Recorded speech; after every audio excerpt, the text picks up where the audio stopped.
Unfortunately, in dementia, a lot of times combativeness and hostility can happen. This can be extremely frustrating for you. So in today's video, I want to talk about some common reasons hostility and frustration and combativeness can happen and what you can do about it. Before we jump in, if you're really struggling with how to manage some of these difficult behaviors, make sure you join me in my free upcoming class on how to successfully respond to any challenging dementia-related behavior. It's happening on Thursday. I hope to see you there. Okay, so this is really important.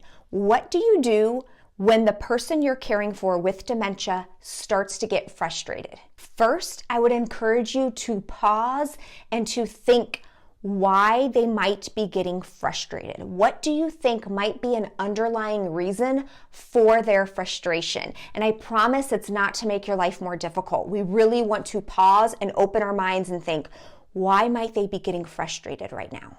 Your answer to that question is going to help you know how to specifically respond. And I'm going to share with you 5 potential possibilities. Number 1, there might be too much stimulation. There might be too much going on in the environment, whether it's too much noise, too many people, multiple different conversations happening. Think about the environment your loved one is in when they are showing the frustration. Think about it yourself. If you're driving in a new area and you're not quite sure where you're going and you really need to focus, what's one of the first things you do? You turn down that volume, right? You turn down that radio volume because you really want to focus. The same is true for the person with dementia, but they just might not be able to tell you it's too loud. They might not be able to tell you to keep it down or to turn off the TV or to go to a different room. So sometimes when they are showing frustration, this is something to consider. If you are thinking this overstimulation, too many distractions might be a possible reason for the frustration, the question to ask yourself is, what distractions can I reduce? A second possibility for a lot of frustration that can lead to the hostility and combativeness would be a feeling of loss of control.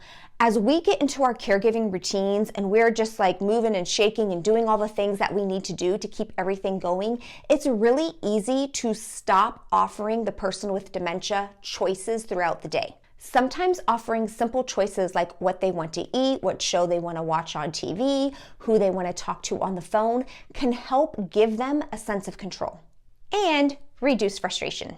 Number 3, this is so important. You might be asking your loved one to do something they're no longer able to do. Remember, the majority of dementias are progressive, meaning they're going to get worse with time. That means whatever your loved one is able to do today, eventually they're no longer going to be able to do it.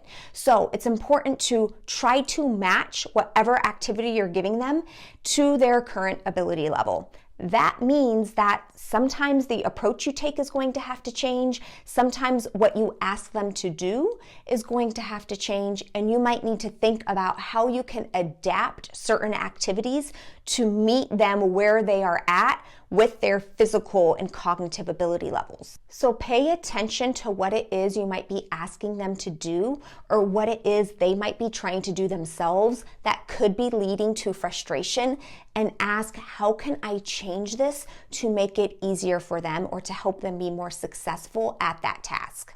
A fourth possibility that can lead to a lot of frustration and super challenging behaviors would be when a change in routine happens. I know it is so hard for most people to stick to a routine, and a lot of times we're just flexible in dealing with whatever life throws our way. But for the person with dementia, routine can be extremely helpful. And whenever something out of the ordinary happens, that can very well set them off into feeling nervous, anxious, unsure about what's going on, which could then lead to frustration. I would really consider what is something that might bring them a sense of relief or a sense of calm. It can be something like a favorite hat, a favorite wallet, a favorite watch, a photo, something you can reorient them to that's familiar to help give them a sense of comfort when what's happening around them is unusual and not what they're used to.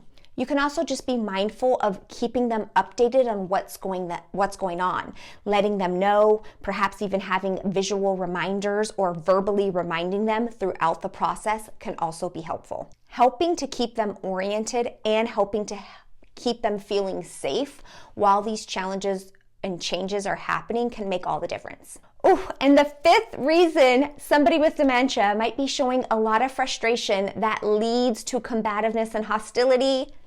Are you ready for it? It's because the caregiver is frustrated. Caregiving for somebody with dementia can be extremely difficult and challenging and hard.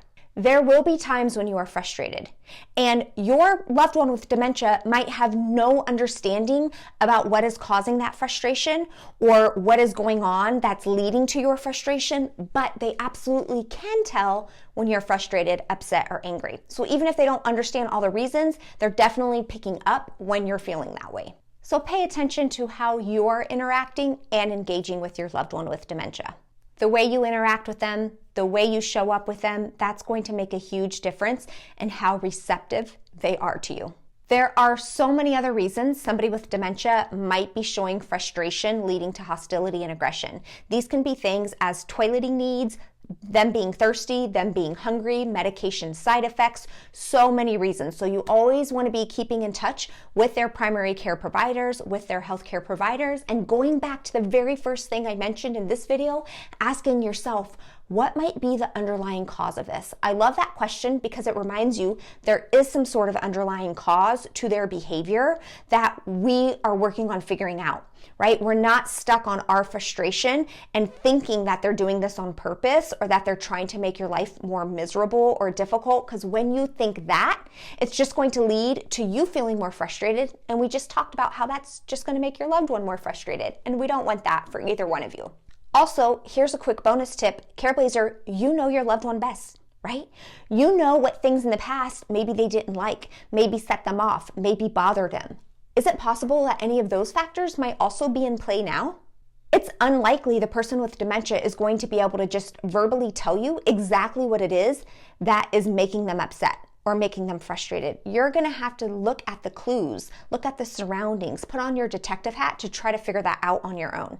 All right, Careblazer, that's it for today, but make sure you tune in next week where I'm gonna go over some general approaches you can take to help reduce frustration in the person who has dementia, regardless of the underlying reason. So you're not going to want to miss that. Also, make sure you save your spot to my free upcoming class on how to successfully respond to any difficult dementia behavior. The link is in the description below. As always, I will return next week with a new video. In the meantime, hang in there, keep up the great work. I am so appreciative for what you are doing to care for your loved one with dementia. Talk later.